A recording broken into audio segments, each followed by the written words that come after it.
জগন্নাথদেব উঠে পড়েছে, দেখতেই পাচ্ছেন। আর এখন বাজে পাক্কা 9:30। নমস্কার, নতুন একটা ভিডিও নিয়ে চলে আসলাম। জাস্ট একটু আগে উঠেছি, উঠে ফ্রেশ হয়ে গেছি। আর ছেলের তো স্কুল ছুটি আছে মঙ্গলবার অবধি, কাল অবধি, বুধবার থেকে আবার স্কুল। আর তেমনি বৃষ্টি শুরু হয়েছে। কী যে মানে শুক্রবার রাত্রির থেকে বৃষ্টি শুরু হয়েছে, মানে থামার নাম নেই। মানে আজকে তো মানে ভোরবেলা রাত্রির থেকে মানে মুষলধারে বৃষ্টি হয়েছে। ইভেন আমার হাজব্যান্ড যখন 8:30 10-15 নাগাদ উঠেছে, তখনও নাকি মুষলধারে বৃষ্টি হচ্ছে। মানে এতটা জোরেই বৃষ্টি পড়ছে। এখন জানি না কবে বৃষ্টি কমবে, বলেছে তো আজ অবধি হবে। এখন কালকে বিশ্বকর্মা পুজো, এখন যদি এরমভাবে বৃষ্টি হয়, বিশ্বকর্মা পুজোয় ঠাকুর কেনাকাটা সবার থাকে, সবাই কি করবে। আর এই যে আমার ছেলে এখনও ওঠেনি, এখনও ওঠার এই চলছে। যে ওই দেখুন শুয়ে আছে, দেখতে পাচ্ছেন? দেখা যাচ্ছে না, দূর থেকে দেখা যাবে। ওই যে তো মাসি চলে আসবে একটু পরে। তো আপাতত আমার হাজব্যান্ড, কালকে তো ওই দুটো করে কচুরি খেয়েছি আর দই বড়া খেয়েই রয়েছি। এখন খিদে পাচ্ছে আমার হাজব্যান্ডও, তাই বলছে। তো এখন গিয়ে একটু চা করি, চা করে খাই, তারপরে তো মাসি এসে যাবে। আর রান্না বলতে গেলে কালকে ডাল আছে আর বরবটি আছে অনেক, তো বরবটি আলু পেঁয়াজ দিয়ে ভাজবো, রাত্রির জন্যও রেখে দেবো। আর এবেলাও মানে ভাত দিয়ে খেয়ে নেবো ডাল দিয়ে। তো আজকে আর ভাবছি ডিমের অমলেট করবো না। ডিমের অমলেট যদি বলে তাহলে করবো, নাহলে করবো না। কি ডিমের অমলেট কালকে মানে এতদিন পরপর করে সব উল্টোপাল্টা খাওয়া হচ্ছে, তো সেই জন্যই। তো দেখা যাক কী করা যায়। তো চলুন রান্নাঘরে আগে গিয়ে মানে চাটা করি। চাটা না খেলে না ভালো লাগছে না। তো আমি আবার পরে আসছি। করতে চলে এসেছি, দেখুন বরফ জমে গেছে আমার ফ্রিজে, দুধেতে, ঠিক আছে? পুরো বরফ দেখে ভাসছে পুরো। এটা কিন্তু শন নয়, একটা দেখাই, এই দেখুন, এই দেখুন পুরো বরফ। চা বসিয়ে দিয়েছি, চিনি আর আদা দিয়ে দিয়েছি, আমাদের দুজনের চা। আর এখানে নতুন করে দুধ জল দিতেও বসিয়ে দিয়েছি। মাসি কালকে তাড়াতাড়ি চলে এসেছিলো, কামাই করেছিল বলে। আজকে আবার যেই কে সেই, কিছু বলার নেই, যেমন করে। আর কি বলবো, এখন একটু বৃষ্টিটা কমেছে, এখন বৃষ্টিটা পড়ছে না, কিন্তু এত একটু আগেও বৃষ্টি পড়ছিল। চা পাতা দিয়ে দিয়েছি, মোটামুটি ফুটতে শুরু করে দিয়েছে চা। চা হয়েই গেছে, আর একটুখানি ফুটলেই চাটা নামিয়ে ফেলবো। এই যে আমাদের তিনজনের চা হয়ে গেছে। আর এখানে দুধও মোটামুটি ফুটতে শুরু করে দেবে, এখনও ফোটা শুরু করেনি, জাস্ট এবার উতলাবে। তো চলুন আগে চাটা খেয়ে নিই। রান্নাঘরে চলে এসেছি, তেল বসিয়ে দিয়েছি। আজকে ডিমের ঝোলই করে ফেলছি দুবেলার জন্য, ডালটা কালকে খাবো, আজকে আর ডাল খাবো না। আর এখানে সব কোটাকুটি অনেকক্ষণ হয়ে গেছে। ডিম ছিল না বলে ডিমটা আমার ছেলেকে দিয়ে আনালাম, তারপরে সেদ্ধ করে বসানো। আর এদিকে ভাতও হয়ে গেছে, আর এখানে আলুও কাটা হয়ে গেছে। তো চলুন আগে ডিমটা নুন হলুদ দিয়ে মাখিয়েছি, সেদ্ধ করে এটাকে ভাজি। এই যে তেলের মধ্যে ছোটো এলাচ, দারচিনি, গোটা জিরে দিয়ে দিয়েছি, তেজপাতাও দিয়ে দিয়েছি। আর এখানে ডিমগুলো ভাজা হয়ে গেছে। এবার দেবো হচ্ছে আলুগুলো, তারপরে দেবো পেঁয়াজ।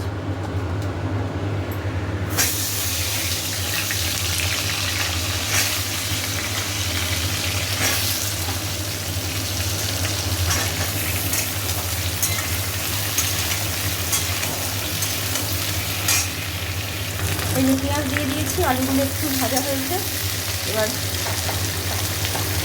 পেঁয়াজগুলো ভালো করে ভাজি, তারপরে দেবো টমেটো, তারপরে আদা রসুনের পেস্ট, তারপরে মশলা। এই যে এখানে নুন দিয়ে দিয়েছি, আদা রসুনের পেস্ট দিয়েছি, আর টমেটোও দিয়ে দিয়েছি।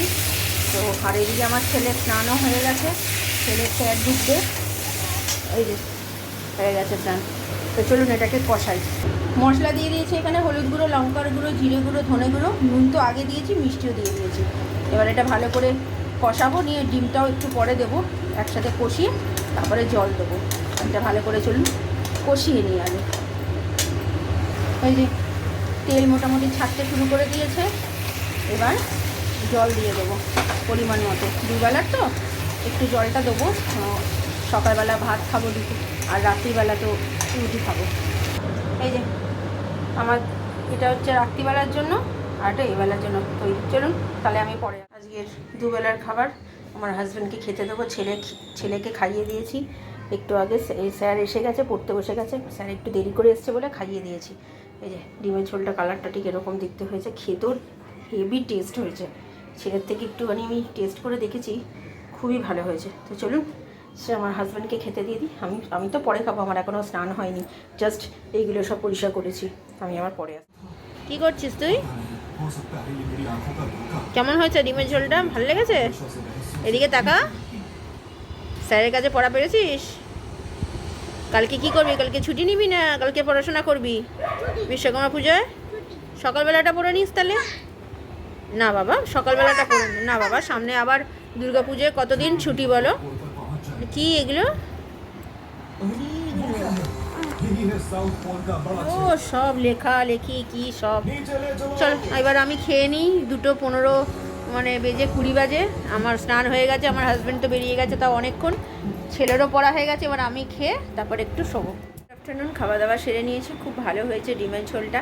আর আজকে কালকে তো বিশ্বকর্মা পুজো, তো আজকে তো আমাদের বাপের বাড়িতে অরন্ধন হয়, তো আমার মনটা আজকে খুবই খারাপ লাগছে, আমি যেতে পারছি না। আর আমার মায়ের 3 বছর আগে হঠাৎ করে এই অরন্ধনের রান্নাবান্না বিকেল থেকে হয় যেহেতু, তো বিকেল থেকে করার পরে পরের দিন বাসি খেতে হয়, তো যেহেতু মা মনসার পুজোর বলতে হয় সেভাবে এটা করা হয় পুজোটা। তো সেবার মায়ের খুব শরীর খারাপ হয়ে গেছিলো এইসব বাসি টাসি খেয়ে, তো সেই বছর করার পরে পরের বছর থেকে আমার বাবা বন্ধ করে দিয়েছিল। তো সেই পর থেকে আর মানে জাস্ট নিয়ম রক্ষার জন্য ইলিশ মাছ নিয়ে এসে ওই টুকটাক ঝাল ঝোল, একটু 3 রকম কি 4 রকম 5 রকম ভাজা, একটু ইলিশ মাছ ভাজা, ইলিশ মাছেরই সব তো আইটেম হয়, তো সেসব করে। তো এই বছর মানে গত বছরও গেছিলাম ওই জাস্ট নিয়ম রক্ষার জন্য, যতটুকু হয়েছিল মানে এই বছর আর যেতে পারছি না, কারণ কি ছেলের পড়া আছে, ওর আন্টিরা স্যারেরা বলে দিয়েছে যে যেহেতু সামনে অ্যানুয়ালি পরীক্ষা আসছে, তারপরে দুর্গাপুজোতে তো 1 মাস না পড়াশোনা করেই যাবে, তো সেই জন্য আর এবছর যাওয়া হয়নি, তাই এত মনটা খারাপ লাগছে কি বলবো। আর জন্মদিনও আমার সামনেই থাকে, অনেক সময় বাপের বাড়িতে জন্মদিন কাটিয়েও আসি। এই বছর বাবা মারাও আসতে পারবে না আর আমিও যেতে পারবো না, বাবার যেহেতু চোখের অপারেশন হয়েছে, যাওয়া আসা করাটা এখন আমার বাবার পক্ষে মানে ঠিকঠাক হবে না, তো তার জন্য মনটা হেভি খারাপ লাগছে কি বলবো। আর যাক, এই মেয়েদের বিয়ের পর হয়তো সবই চেঞ্জ হয়ে যায়, একাই সব কিছু জন্মদিন মানে সেলিব্রেট করতে হবে, আর কি করব। তো ঠিক আছে, আপাতত রেস্ট নিই, আমি পরে বিকেলে আসছি। ছেলে সন্ধ্যা দিতে বসে গেছে দেখতেই পাচ্ছেন। আমার হাজব্যান্ড একটু পরেই চলে আসবে, ফোন করেছিলাম আসছে, আর মাসি এই মাত্র কাজ করে গেল, 6:05 বাজে।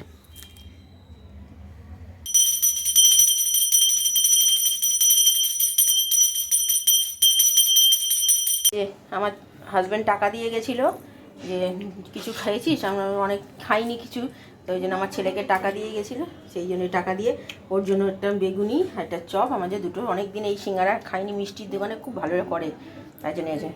ভালো লাগছে? চলো খেলি চপ মুড়ি। বেশি কোনটা ভালো লাগলো? সেই জন্যই সব রকম ট্রাই করতে বলি। গুড ইভিনিং, আমাদের রুটি করার মাসি চলে এসছে, আর দেখতেই পেলেন আমার হাজব্যান্ড টাকা দিয়ে গেছিলো।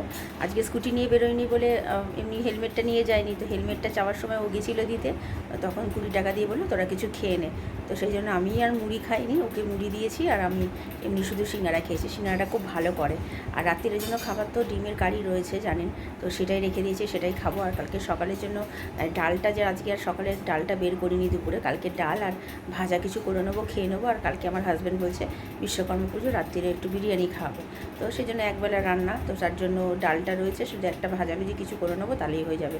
ভাজাভুজি বলতে গেলে বরবটি অনেক আছে, তো বরবটি আলু পেঁয়াজ দিয়ে বলেছিলাম আজকে সকালে ভাজবো, তো সেটাই ভাজবো, তো কালকে হয়ে যাবে।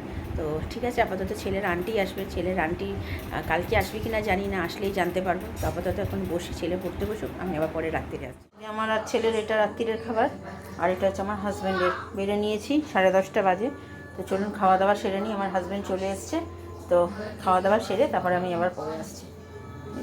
আমার ছেলে ডিমের ঝোল দিয়ে একদম খেতে চায় না, তাই আমাকেও এখনই বলছে। রাত্রিরের খাওয়া দাওয়া কমপ্লিট হয়ে গেছে, খুব ভালোই খেয়েছি।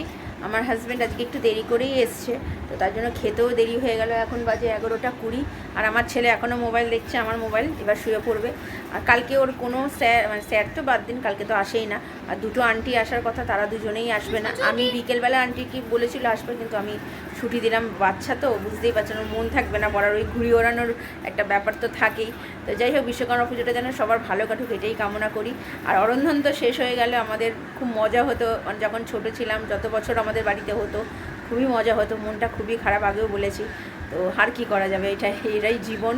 তো সব সময় তো আর হয়, আর আমার শ্বশুরবাড়িতে এই অরন্ধনের ব্যাপারটা নেই, তো সেই জন্য তো করার কোনো প্রশ্নই ওঠে না। তো যাই হোক, আপাতত কালকে আবার সকালবেলা মোটামুটি কাজ তো আমার গোছানোই আছে, রান্নাবান্না বলতে গেলে ডাল আছে, আর একটা কিছু ভাজা করব, হয়ে যাবে। রাত্রিরে তো বিরিয়ানি কালকে খাওয়াবে আমার হাজব্যান্ড, সেটাই বলেছেন। তো ভিডিওটা তাহলে আর বড় করছি না, ভালো লাগলে লাইক শেয়ার সাবস্ক্রাইব করবেন। কালকে নতুন একটা ভিডিও নিয়ে চলে আসবো। আপনার ভালো থাকবেন, সুস্থ থাকবেন।